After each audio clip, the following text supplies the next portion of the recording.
let's watch Joel Embiid's becoming the worst superstar in NBA history. I wonder what this could be about. In 2003, a 24-year-old young but extremely experienced and decorated Kobe Bryant, he broke out and averaged 30 points for the duration of the entire NBA season.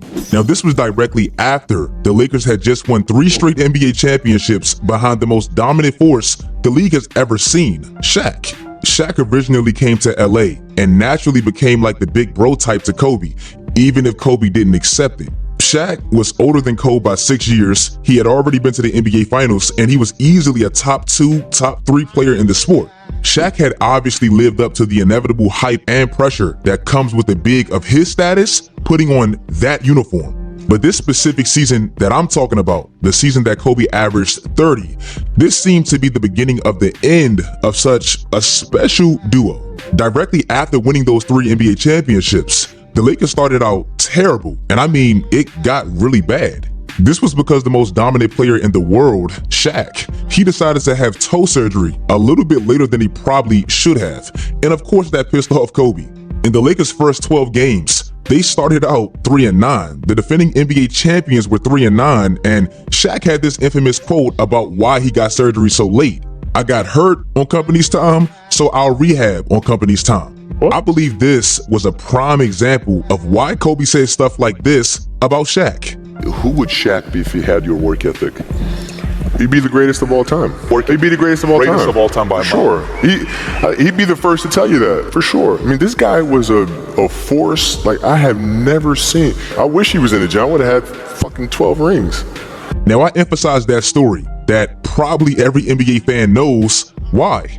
Because yesterday felt like, to me, a mini version of that. Tyrese Maxey is obviously not Kobe, and Joel Embiid is very dominant in his own way, but he's clearly not Shaq. But even with that being the case, the nightmare start to Philly's season right now seems very comparable to the Lakers at that time. It's just a way less accomplished version of that.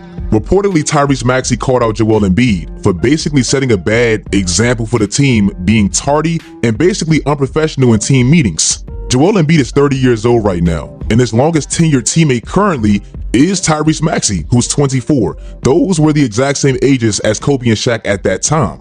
Tyrese Maxey started out the year basically trying to carry that Philly team without Joel Embiid and Paul George. And if you want to know exactly how, he led the NBA in field goal attempts and minutes. Kobe Bryant that year, and I get somebody is saying, why are you comparing these two? But just follow me.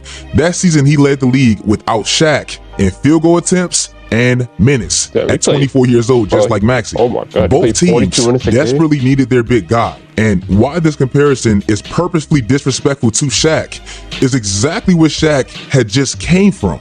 Joel Embiid basically missed the entire season last year, and he came back for the end of the playoffs. Shaq had just played the majority of the regular season games the previous 3 years, and he had an additional 58 playoff games where, unlike Embiid, he actually performed.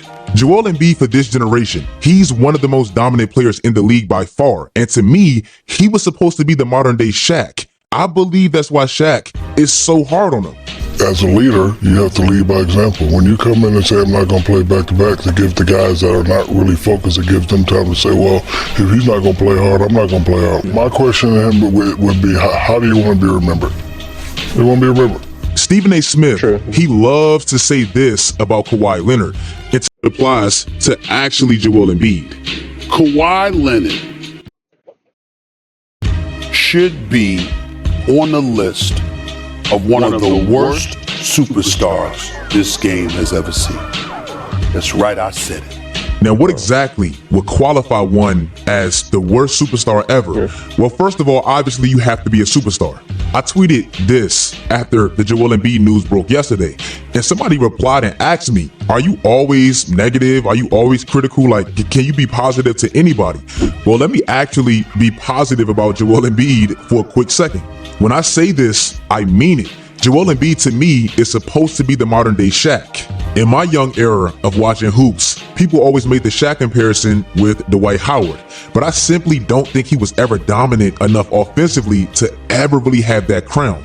Respectfully, because I do think Dwight Howard is one of the more disrespected players of our era, but the most points he ever averaged in his entire career was 23 points a night. Shaq did that as a rookie.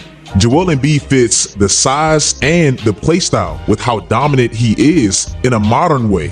2 years ago, Joel Embiid became the first center since Shaq to lead the NBA in scoring, and he became the first center in 40 years to average 30 points a night.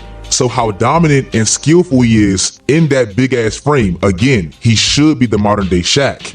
The problem is he's just not. This year, with these players, the 76ers are literally the worst team in the entire NBA.